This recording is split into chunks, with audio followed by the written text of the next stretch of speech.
Welcome to History at Home, bringing the museum to you. I'm Sarah Byers.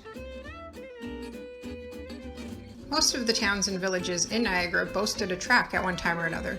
Niagara Falls' own Stamford Park began in 1922 when sports enthusiasts P.G. Demeter and Thomas Duggan purchased 74 hectares of farmland bound by the Canadian National railway tracks on the south, Montrose Road on the west, and Woodbine Road on the north.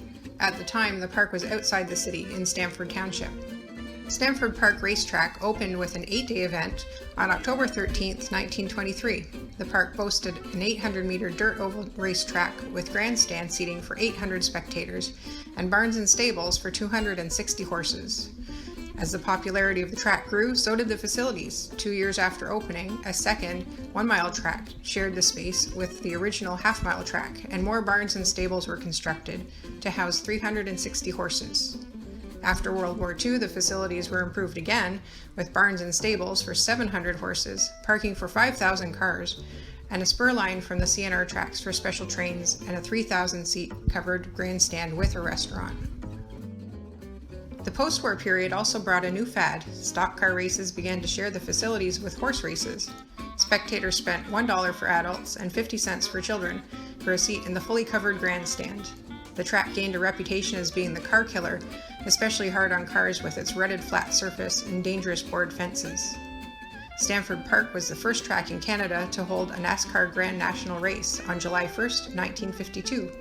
The headline race, 200 laps, was won in 2 hours, 11 minutes, and 33 seconds. The overall average speed was just over 45 miles per hour. 17 cars started the race, but because the track became so rough, only 6 cars managed to complete the event. Stamford Park closed on September 1, 1953, and over the next few years, the track's many buildings were demolished. Betty Jeanne Kindy is the photographer of the images that you see here. Betty Jeanne's father worked at the track kitchen, and she came to work there as a waitress and general helper. Betty Jeanne's daughter, Julia Cossitt, shares some history and memories, which I'll share now. A large part of the community was the track kitchen, which during the period of about 1949 to 1953 was under the care and control of my grandfather, Gordon Newton. Affectionately known as Percy, Gordon had long been a cook for large numbers. He had held jobs at logging camps and on lake boats prior to World War II. During the war, he was head cook at Camp Borden, holding the rank of sergeant. He would never call himself a chef, feeling that his skill in the kitchen was in creating wholesome, home-style food for hard-working men, and so he always referred to himself as a cook. Betty always insisted that my grandfather worked her harder than anyone else there because he didn't want to be seen showing any favoritism.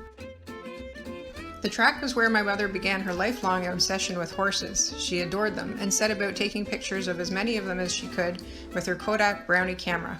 She photographed the horses as well as their trainers, groomers, and jockeys. She even took pictures of the horses' goat companions. I have to assume that the majority of pictures were taken in 1950 or in the year before or after that, based on the fact that some of the pictures show damage from the storm that struck in November 1950. My grandfather purchased land next to the track and built a house on Montrose Road near Woodbine Avenue, which still stands today. He and my grandmother Margaret lived there until about 1960. My parents and I also lived there for a short time after my birth in 1956. My mother would often take me for walks onto the old track grounds where she would show me the remnants of buildings and foundations and tell me about the races. Most of the area is now the site of Ascot Woods subdivision, with street names that harken back to the glory days: Paddock Trail, Preakness, Ascot, Post Road.